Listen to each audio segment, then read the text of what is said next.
And a happy afternoon, ladies and gentlemen. Tim Burgess back with Think and Grow Rich. And today we're going through Organized Planning Part 4. And this is a very long chapter, as I said in Part 1. And I don't believe we're even halfway through it yet. So make sure you hit the subscribe button to make sure you get each and every part of this chapter and all of the other chapters, because each one of the videos will bleed into the next one. They're all vitally important so we can live with, the number one prerequisite to true wealth. And that's called peace of mind. Think about that for a moment. Think and grow rich. So we talked about the value of the QQS principle and how critically important it is for us to have a pleasing personality. The spirit of service with which we go about our work each and every day is so important. Ladies and gentlemen, how many people do you know that go to their job or go to work and they really don't want to be there? They have a terrible attitude. And what ultimately happens is they bring the entire staff down with them, which brings validity to the whole phrase that misery loves company, right? Well, don't be that person and don't allow that person to affect you. I mean, the pleasing personality is so important that in the original Laws of Success, I've got a copy of the original 1925 edition. Now, this is a reproduction, obviously, because the originals came in, I believe, 8 different books, an 8-volume set. But there's an entire chapter on pleasing personality in that book. So he touches on it in the QQS principle, and make sure you realize what he says and remember what he says, that the pleasing personality, the spirit with which we do the service, which we give the service, that's more important than really any other aspect. Now, certainly we have to know something about our trade, but if we are an expert at it, and we're the best of the best of the best, but we go about our work with a really bad attitude, how many people do you want to hang around that have a bad attitude? Yeah, so think about that as you go through this day. In the next part of the book, he talks about the capital value of your services. He says the person whose income is derived entirely from the sale of personal services is no less a merchant than the man who sells commodities. And it might well be added, such a person is subjected to exactly the same rules of conduct, as the merchant who sells merchandise. So, in other words, if you are in, let's say, real estate sales or life insurance sales or insurance sales of some sort, remember, you're selling an idea. You're not selling a tangible commodity. I'm not receiving a book for the money I exchange. I'm receiving an idea, a contract. So keep this in mind as you go through this book if you're in the sales industry, okay? He says this has been emphasized because the majority of people who live by the sale of personal services make the mistake of considering themselves free from the rules of conduct and the responsibilities attached to those who are engaged in marketing commodities. He says the new way of marketing services has practically forced both employer and employee into partnership alliances. Now think about that a minute. He wrote that in 1937. And for any company who has a partnership alliance or that mentality, that's the mindset that's going through the company, you'll find yourself a very productive company, and my bet is extremely profitable. He says the day of the go-getter has passed.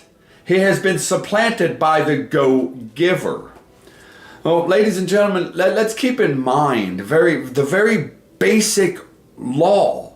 For us to receive, we have to give. And let's just use a fire, for example. Let's say you have a wood-burning fireplace and it's a little chilly outside and you would like to have some warmth from that fire. Well, what are you going to do? Are you going to sit in front of the fireplace and demand, give me some heat? Fireplace, give me heat. Well, if you did that, you'd be maybe lost upstairs a little bit.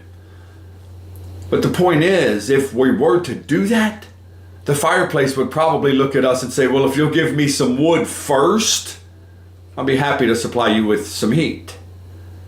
Point is, we must give first. Give to receive. It's a law of the universe. It's universal, non-negotiable. It's just the way it works. The go-giver I have it right over here. It's a great little book. It's called The Go-Giver by Bob Burg. It's fantastic. Get yourself a copy of it.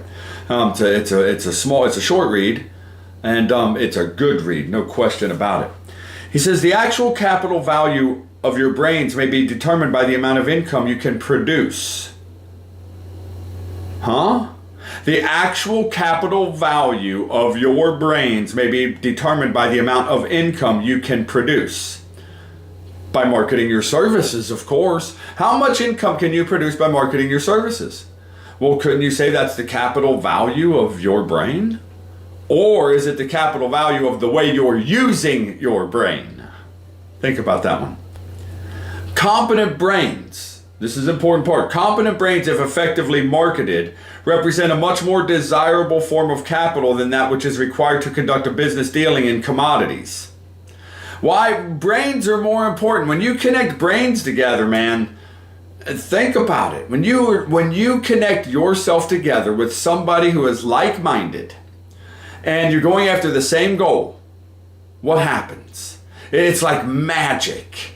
Things start popping right into place. And that's what he's talking about here. He also talks about in this next section the 30 major causes of failure and how many of these may be holding you back. Now, Napoleon goes into in-depth with the 30 major causes of failure, and then there's another portion of this chapter that is a self-analysis questionnaire. So I'm not going to go through and read each one of these. You don't want to hear those. I don't want to do that. But I would advise you once a year or maybe even twice a year, go through these and see how many of them may be holding you back. He says, life's greatest tragedy consists of men and women who earnestly try and fail. The tragedy lies in the overwhelmingly large majority of people who fail as compared to the few who succeed. Now think about that. How many people actually reach the goals they're seeking? How many people actually reach total peace of mind? How many people actually reach the level of financial stability or security that they're looking for? Whichever word you want to use there is fine. But how many people actually do that? So he says, I have had the privilege of analyzing several thousand men and women, and 98% of these men and women were failures, or were classed as failures.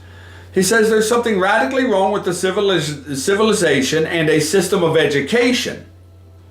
Now remember, we boast about our system of education. We boast about it, right? Which permits 98% of the people to go through life as failures. He says, I did not write this book for the purpose of moralizing on the rights and wrongs of the world. That would be a lot bigger book than this one anyway, right? He says this, my analysis work proved that there are 30 major reasons for failure. He did 25 plus years of analysis, analyzing successful and unsuccessful people. So once again, until we can prove him wrong, him being Napoleon Hill, why don't we just go with what he says? 30 major causes. Unfavorable hereditary background. Can't do anything about it. Change it. He gives us instructions in a later chapter on how to change that completely. Please follow him. Lack of a well-defined purpose in life. You can fix that anytime you choose to. Lack of ambition to aim above mediocrity. Are you okay with mediocrity? Are you okay with just go along to get along? Just trying to get along, man. Just trying to get along. How about insufficient education? That's no longer an excuse. With the advent of all the technology that we have today, that is not an excuse. But please remember what Napoleon says the real meaning of education is. And it doesn't come from a book in a building. Lack of self-discipline. I bet all of us could highlight that one. Every one of us could highlight that one. Ill health. Get your mind right, you'll be very healthy. Unfavorable environmental influences during childhood. As the twig is bent, so shall the tree grow. However, you have the ability to change that programming if you choose to. Procrastination. That's just lack of decision. Ladies and gentlemen, take action. Remember, Napoleon Hill stated this. Begin right where you are with what you have. And I'll stop right here to thank Joe. Joe, thank you. Joe reminded me of that. So we would start this particular process of a YouTube channel. Joe, this is because of Joe reminded me of one thing. Begin right where you are with what you have. Because I have this massive desire to share this information with people all around the world and simplify the material so you can implement it. My definite major purpose in life, Napoleon's talked about that, to help another person become more than they would have become without my influence through the teachings of this material. That's why I get up. Procrastination, make a decision. Lack of persistence. You know what, if you have a definite major purpose, you won't be lacking in persistence. Negative personality, change it. Get a positive thought process going. Lack of controlled sexual urge is number 11. What are you running around doing with all of your energy? And controllable desire for something for nothing.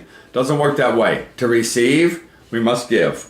Lack of a well-defined power of decision. He says, men who succeed reach decisions promptly and change them, if at all, very slowly.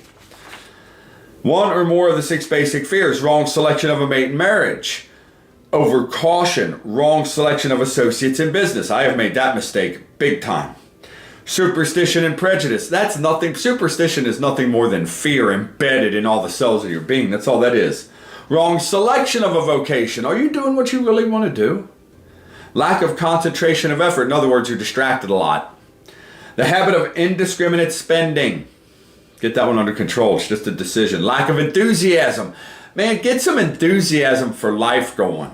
Otherwise, we're just sleepwalking through the game. Same old, same old. Intolerance. Intemperance. Inability to cooperate with others. Possession of power that was not acquired through self-effort. In other words, the title means something. Title doesn't mean anything. Intentional dishonesty, egotism and vanity, guessing instead of thinking, and lack of capital. And then he says this, under this name, any particular cause of failure from which you have suffered that has not been included in the list. He says, in these 30 major causes of failure is found a description of the tragedy of life, which obtains for practically every person who tries and fails. It will be helpful if you can induce someone who knows you well to go over this list with you. In other words, don't try to do this all by yourself. You might lie to yourself. Excuse my language, you might even buy your own bullshit. And you probably have been buying your own bullshit for a long time, and it's time to stop buying your own bullshit. So go through this list with somebody who you respect, who has some empathy about them, and who will be completely honest with you. You'll get more from this list right here. You'll get more from this and what's been holding you back from the successes that you're desiring more than anything else. You'll get so much from this. So we highly recommend that you do this. Ladies and gentlemen, the one thing I don't want you to do as you go through that process, do not slip into beat up mode. Beat up mode is where you start beating the heck out of yourself because you're not the perfect being. Why? Why would we do that?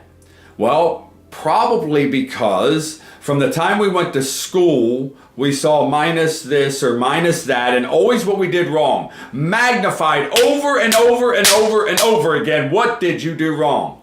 So we step into something like this, and what did we do wrong? Oh my gosh, this feels terrible. I don't want to go through this. And then we don't follow the very basic, simple instructions that are right here in front of us. They could lead us to a discovery of how we can go forward in this game we call life with more peace of mind, more productivity, more money, more time freedom. So don't hesitate. Go through this list, but also do not beat yourself up. You can get nothing good from that process or that concept of beat yourself up. Don't do that. Be honest with yourself, and then be grateful that you've discovered something.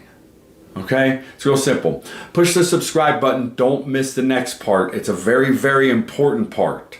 Extremely important. I'm not even going to give you a clue of what it is, but it's extremely important. Hit the subscribe button. Get your friends and your family members. Get them on here with you. Truly, you can have peace of mind and better relationships across the board if people will study this material together. As always, let's thank Joe. Joe, thank you. Without you, we wouldn't be here. A simple reminder from Joe to begin right where you are with what you have. That's how this all started.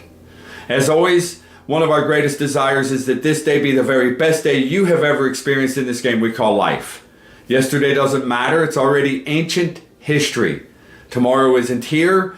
We can do nothing about it except plan and prepare ourselves to receive the good we desire. That's what we're doing. However, today can be the best day you've ever experienced. Please allow it to be that. Tonight, when you put your head on a pillow, please do so with a mind full of peace. Calmness of mind is one of the beautiful jewels of wisdom. And may God bless each and every one of you. Have a great day.